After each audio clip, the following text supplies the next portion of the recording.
Exactly. Okay, so we're live, we're recording, we're good to go. Awesome. Hi, everyone. Thanks for tuning in. I'm super excited to talk to today's guest, Rashid Williams. I know Rasheed from graduate school a few years ago, and it's funny because when I met him during that time, he made it on the Teach for America national website. So whenever I talk to him, I feel like I'm in the presence of a minor celebrity who totally lives up to all the hype. And he'll talk a little bit about himself in a second. But today we're going to be talking about school segregation and the impacts that that has on our students who are most marginalized and students of color.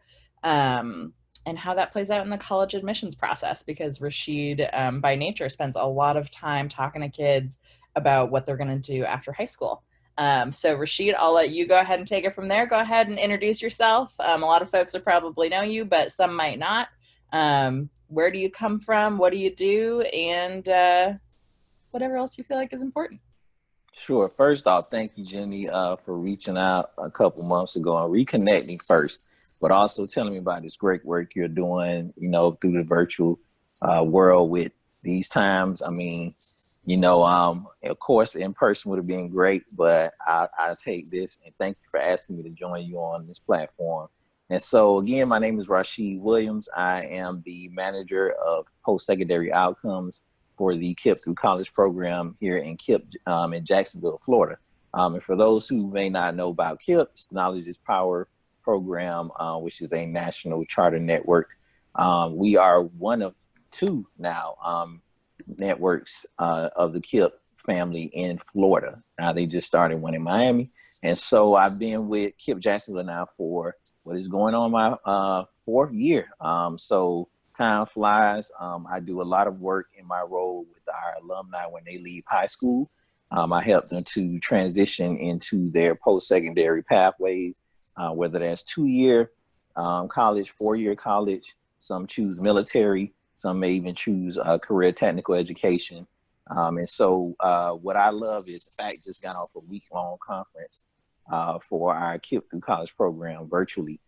We literally prioritize changing it from just a to and through college focus to really now in looking at the importance of CTE and making sure our students recognize that there are multiple paths to success. Our main goal is making sure our students live choice-filled lives. And obviously we work with, like you said, when we started, with a population of students that are underserved, come from underserved communities, are often marginalized by the education system that we're in. And so to think that they're all going to go to college and do well in a perfect world, that would be great. But we know we don't live in a perfect world. So the reality is students need options. They need to be able to choose their pathways, and I feel like they're being forced into it. And so I said a lot in a little bit. I'm originally from Miami, Florida, and I am a graduate from undergrad. I graduated from Florida State University in Tallahassee, Florida, proud Seminole. And for my graduate degrees, graduated from the Interdenominational Theological Center, which is a seminary school in Atlanta, with my Master's of Divinity. And then, of course, with you, Jenny, graduated from Teachers College at Columbia University with our Master's of Education in Public School Building. Yeah, you did. Thanks so much for the introduction. I am just so excited that you're in that role. I think we've talked about this before, but I think that your nature in working with teenagers and like young adults, I'm really glad that they have someone like you in their corner to help them, as you said, it be able to live a choice-filled life. And I also love that as the focus, because also, as we've talked about, sometimes with charter schools, it can become more about the numbers instead of what the numbers mean, which are those kids who ultimately, like, they're going to have lives after all of that. And so it's important that they have one that feels fulfilling. So tell me a little bit, how did you get into this work of education? And you could also talk about social justice and education, because I bet those are pretty closely linked. They are. And so It really kicked off for me while I was at Florida State. Obviously, when you're on a college campus, you have a number of courses you can choose, as a part of your electives. And I chose African American Studies because I had never really had that opportunity to dive in it deep, obviously, in high school, which is an unfortunate thing, right? To think that as a Black male, I had to wait till I got into college to really find a space where I could dig deep into my own history and my own culture, right? And so once I got on that campus, I took as many African American studies classes as I could, and it literally, what I already knew was a reality in this country came to full light being on a campus. Obviously, Florida State is a PWI, for those who don't know, predominantly white institution. So to be in that space and come from Miami, growing up where I went strictly to African American schools. You talking about 98%, 99% full African American schools, right? So seeing that and then jumping into college and going to a PWI, it was culture shock. And so me reaching out to go to these African American study classes was a way for me to really find a place to find a place of home, so to speak, and a place where I could learn more about myself in a setting that sounds weird, right? I had to ground myself in that space, and it just kind of followed with me once I graduated. When I got up into the point where I knew I wanted to pursue my Master's of Divinity for ministry, I chose a historically Black seminary, which is the ITC in the Atlanta University Center. And it was like a full-on immersion into Black culture, what the Black church meant, and still means to our community. And in that space, I also took on an internship with the Southern Education Foundation, which is over 100+ years old organization that has been looking at the education disparities in the South for, like I said, over 150+ years. And in that space, that's where I learned about the achievement gap on a very visceral level. And I mean that, I literally had to see that I was a product of it. Again, growing up in North Dade, Miami, I went to school with the same students, usually from elementary all the way through to high school.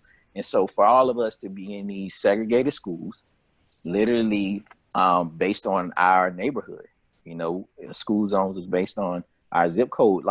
It just was man, I was a product of something that I didn't even realize until I got into Florida State and realized how much I didn't know, and having to deal with imposter syndrome and all of the effects that come with being in a space where you're now the minority when you've come from a population where you've been the majority all the time. And so when I did the internship with the Southern Education Foundation, I found out about Teach for America and KIPP.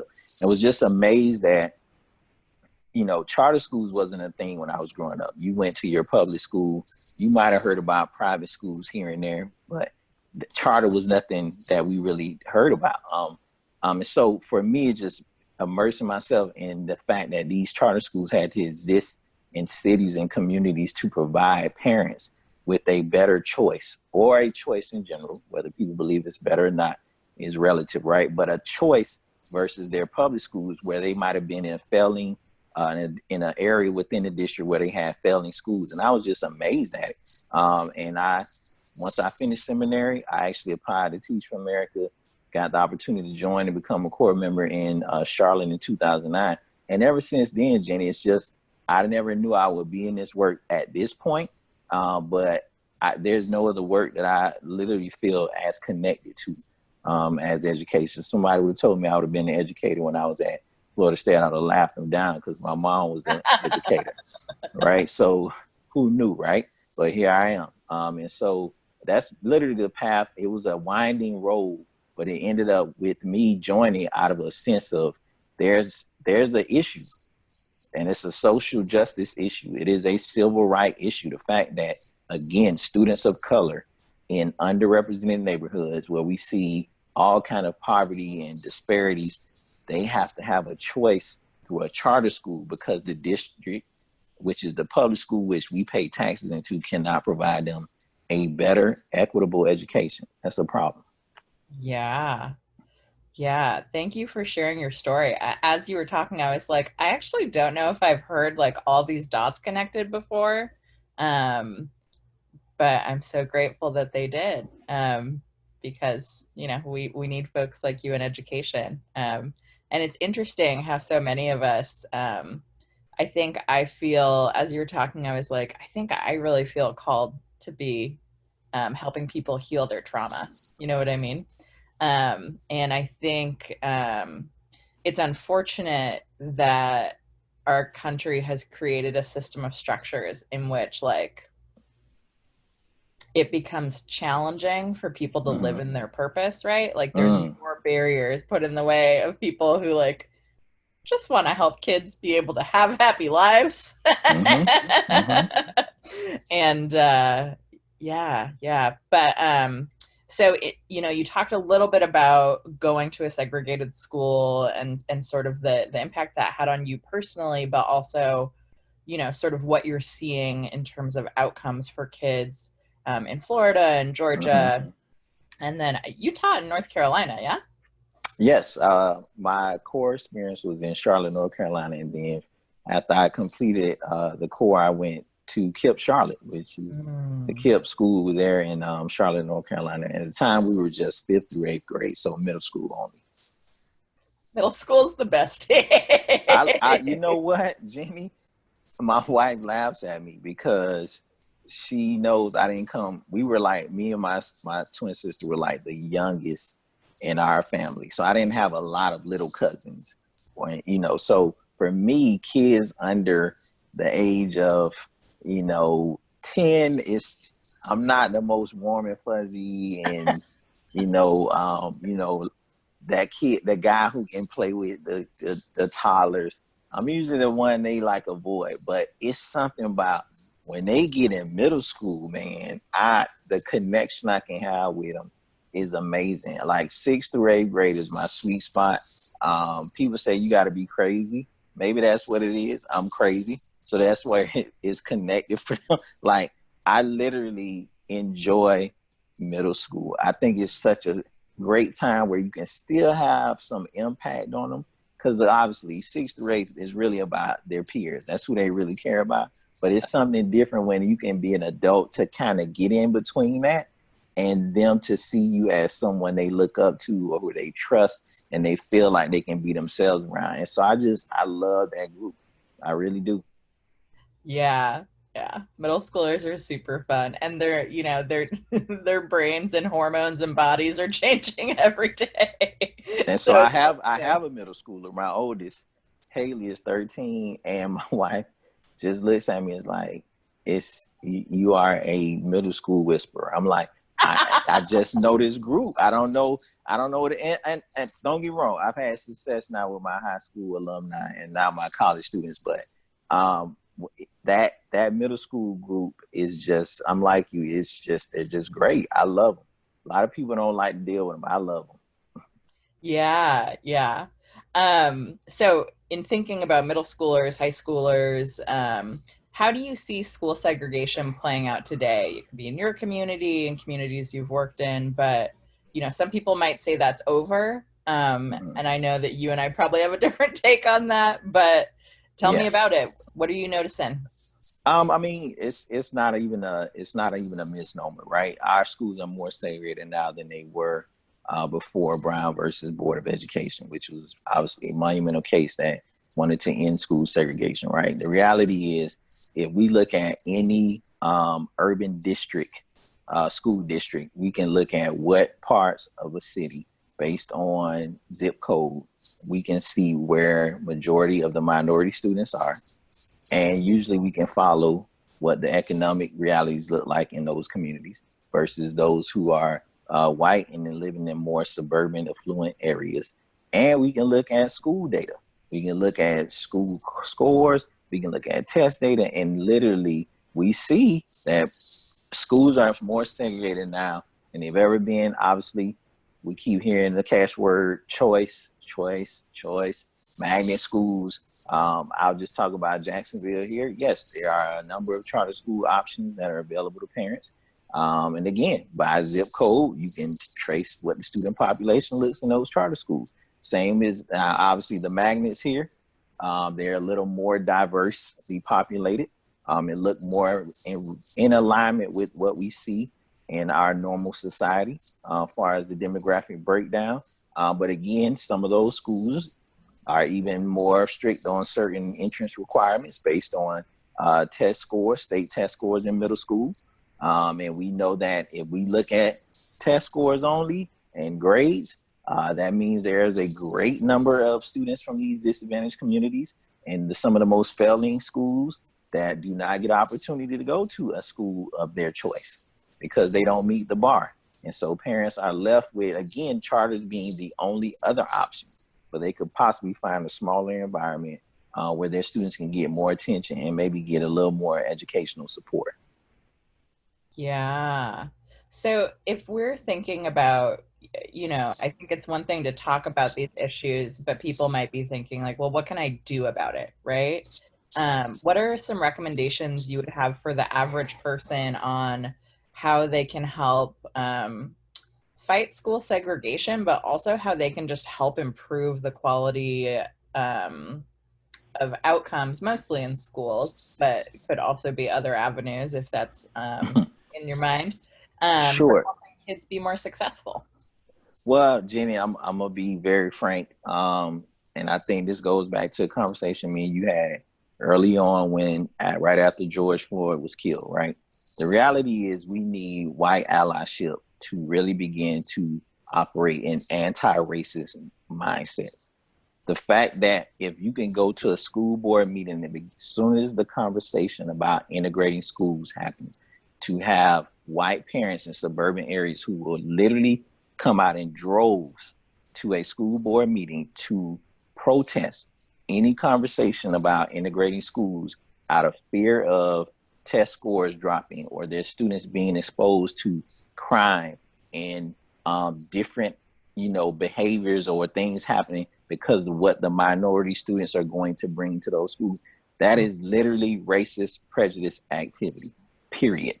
And so as long as we keep having these realities where we want to keep our students segregated based on what we believe off of prejudice, racist ideas that have been perpetrated throughout this country for years, we will continue to have segregation in our communities. We'll have segregation in our schools. We'll continue to have segregations in our Sunday services.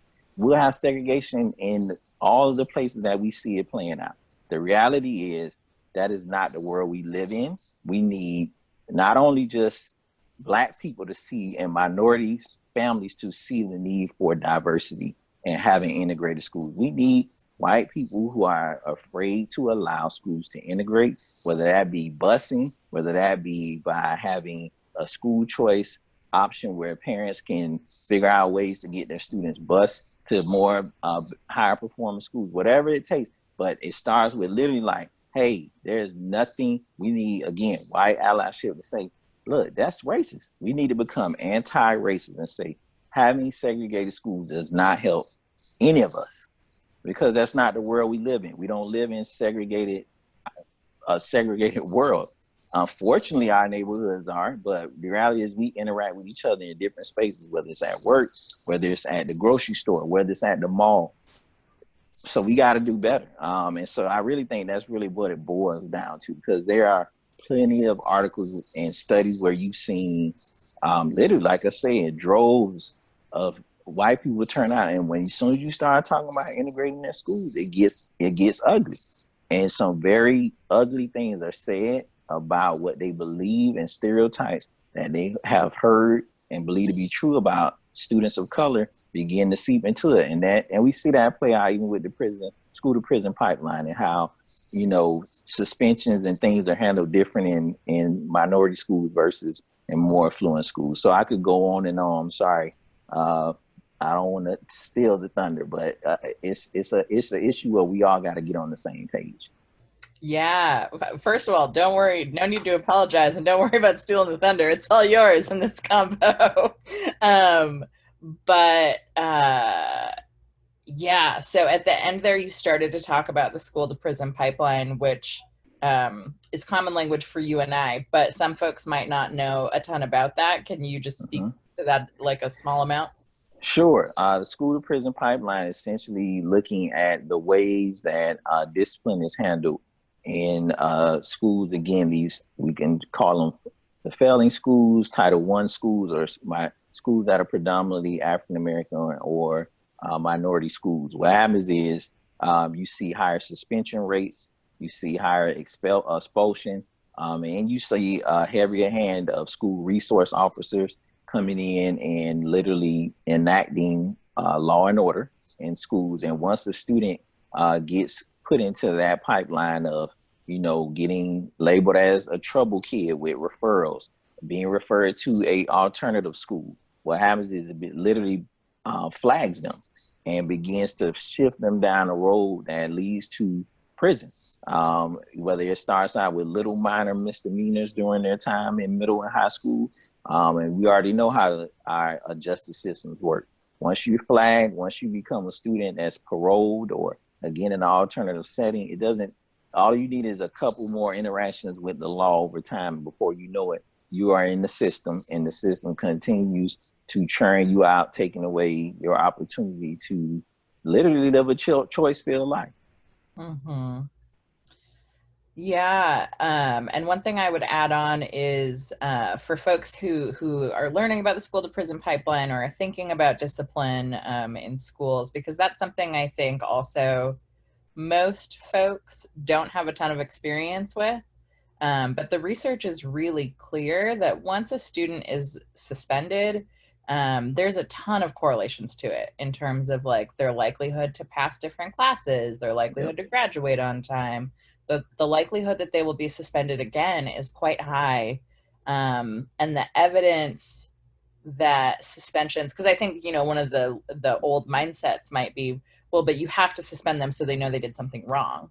But if suspensions were effective, then kids would never be suspended again. Exactly. And that is so rarely the case. So for anyone who's watching this who is feeling the urge to defend suspensions and expulsions, I would encourage you to just question that a little bit. And I'll just add this piece, Jenny. When you think about it, right, when a high school student gets suspended, what are they going to do for 10 days? Chances are they're at home, they're left to their own devices because the parent has to go to work. So if I'm a young man who's been suspended, I'm not staying in the house. I'm going to find something to do, right? And unfortunately, if I'm there's the truancy piece, I'm called out again, school resource officer. Schools call the resource officer. They come to the house. That parent gets in trouble for the law. It's so many elements that I've seen in my time in it. Like you said, I've seen so many students' graduation prospects impacted negatively because the number of times they've been suspended out of school. And then after a while, begins to say, why am I coming? I'm already behind. I've missed 10 days of instruction. That's 2 weeks. In a high school with an A-day, B-day schedule, that's like 20 days. So you're literally, that semester, that quarter is done. So why do I want to go to school? And then when I do go to school, I don't know what's going on in class. So what am I going to do while I'm in class? Yeah. So, yeah. And it's just so important. I mean, because I'm trying to think beyond, like, for teachers, like what can you take away from today's conversation? And I hope one of the things that people take away is the importance of not using punishment, but thinking about how to repair harm. Restorative practices. Mm-hmm. And it's no different than as a parent, right? My intent is not to punish my daughters for being kids. They're going to make mistakes. My job is to buffer those moments when they make mistakes, to help them understand, like, hey, this is what you don't do, because you're not only injuring yourself, but you're affecting others, right? So my conversation with them is to restore them, but also restore the relationship between myself and them, right? The same is true in schools. We need students to learn how to be better citizens. That's why if we teach them restorative practices in school versus this notion of do wrong, you'll get punished, we'll see a different response. I just firmly believe this. We'll see a different response with how they respond to the law. Because at the end of the day, it's like, I understand that, hey, there are laws, there are things that need to happen, right? And guess what? I believe police relations will change if they're still like, everything doesn't have to be enforcement. Sometimes it's about restoring a relationship in the community, right? And so if we start operating like this across the board, we'll see a difference in how we see our communities play out, right? I love that here we have they're not full officers, but they're like community officers. Like if somebody's tires flat and they see them on the side of the road, they don't even have a firearm on it. They'll stop, help them out. The community resource officers, pretty much where they are. Yeah, like that kind of stuff. The same is true in education. And so for those who are watching, who say, I'm not in education, what can I do? The reality is, go to a school board meeting. Like you said, also do some research on the school to prison pipeline.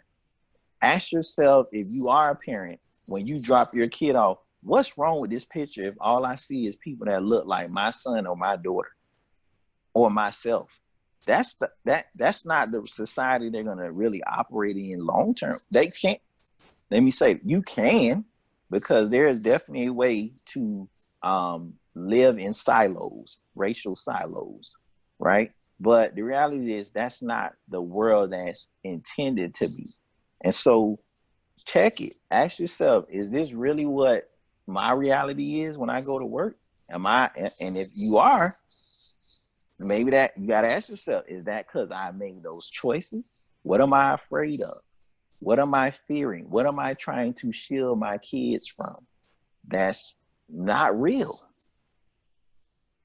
Again, stereotypes, biases, archetypes, all these things that we all hold, we got to begin to question that. That's what happens when you begin to operate in an anti-racist way. You check yourself first, and that's including Black people, because unfortunately we've been programmed to have some thoughts and stereotypes about our own people that we need to shed in order to literally, and other minority groups. You know, the oppressed cannot continue to oppress others, right? So we got to shield those things and begin to start thinking about, how do we build true community within our schools, within our neighborhoods, within our cities. And so, just literally do some self-reflection. That's what I would ask, and some research. The stuff you're hearing us talking about, school to prison pipeline, ask yourself, why are schools so segregated? Years, here we are now, decades after the Brown versus Board of Education case that was intended to desegregate schools. Why are we?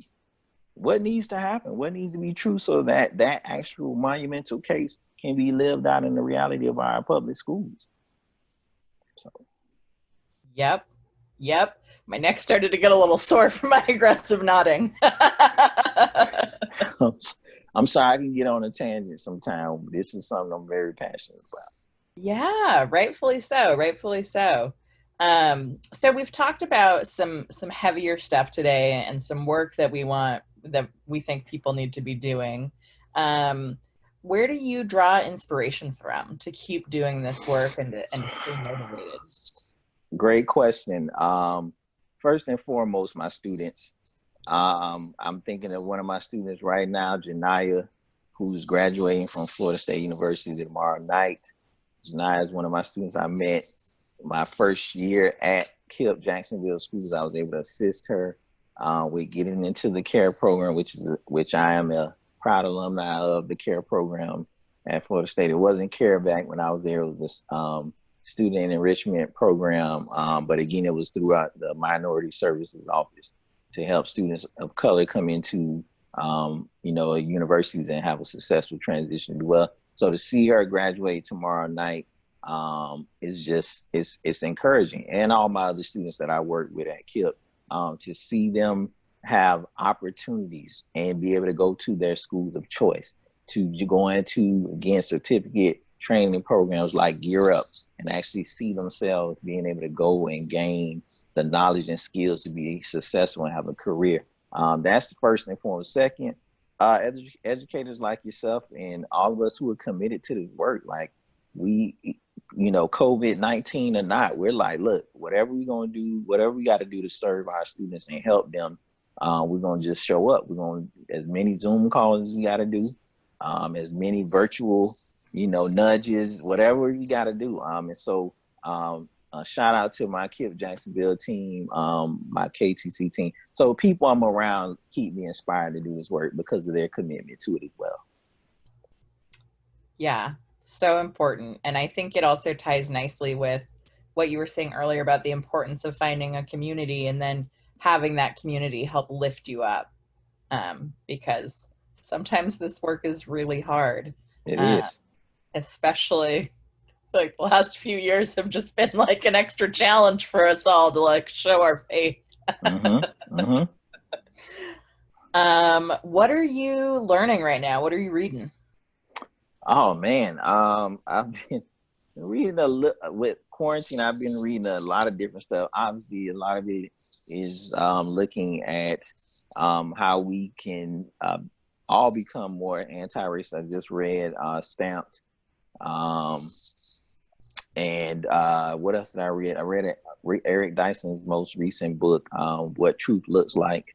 Currently reading I Love Obama, and I can't think of the author's name for the life of me right now. And she just talks about what President Obama looks like, what he meant to the Black community, and the struggle of how he had to balance this notion of I'm the president of the United States as a Black man, right? So there's some things obviously core to him that he wanted to do for minorities, but again, he had the balance, right? So just reading the book and wanting to get her perspective on. I'm gonna find the author in a moment, but that's what I'm reading right now. Sorry, I'm not reading any fiction. I tend to be a history buff. So yeah, those are recent books that I've read within the last 2 to 3 months. Gotcha. I'm definitely adding those to my book list. I Stamped from the Beginning is on my Audible right now, but It is. Whew, yeah, it's awesome. Gotcha. And then, are you a podcast guy? I am.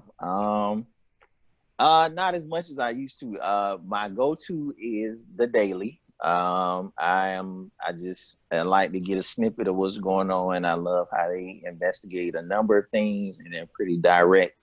I've also been listening to Don Lemon's new podcast as well. Was heard snippets of Michelle Obama's new podcast, with the first one being with Barack on there. So those are ones. There's another one that's drawing blank right now. It's around higher education. I can't think of the name of it right now, but not as big in the podcast as I need to be. But you got any recommendations? No, I was going to talk about Michelle Obama's podcast because it just launched, but awesome. You're already there. Go ahead. No, go. I heard like the first 15 minutes. I was actually, like I said, we've been in a conference all week, and so as soon as I started listening to it, I'm like, oh no, I got to get in on the session, and I haven't gotten back to it yet. I'm super excited to listen to it. I downloaded it, haven't started it yet. I'm gonna save it for my walk. I try to because it's hot outside right now. Jesus. Yes. But I try and stay active, right? Because being in the house all day is hard. Oh yeah. We got to get out and get some vitamin E. Yeah. Plus, I'm getting older, so I got to stay active.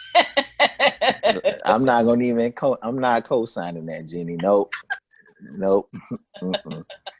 Seasoned, not older. Seasoned. That's true. I'm just getting wiser. I think that's it. There you go. Okay, cool. So we're coming up on the end of our time. You shared some things to learn with us. You shared some things that we can be doing and sort of thinking about to help end some of these problems that have been so persistent in our culture. Where can people learn more from you if they want to, stay connected? Sure. Wow. I don't have any platforms that I'm actually operating on. I do have an Instagram. My handle is empowered, the number 2, empower. So empowered to empower.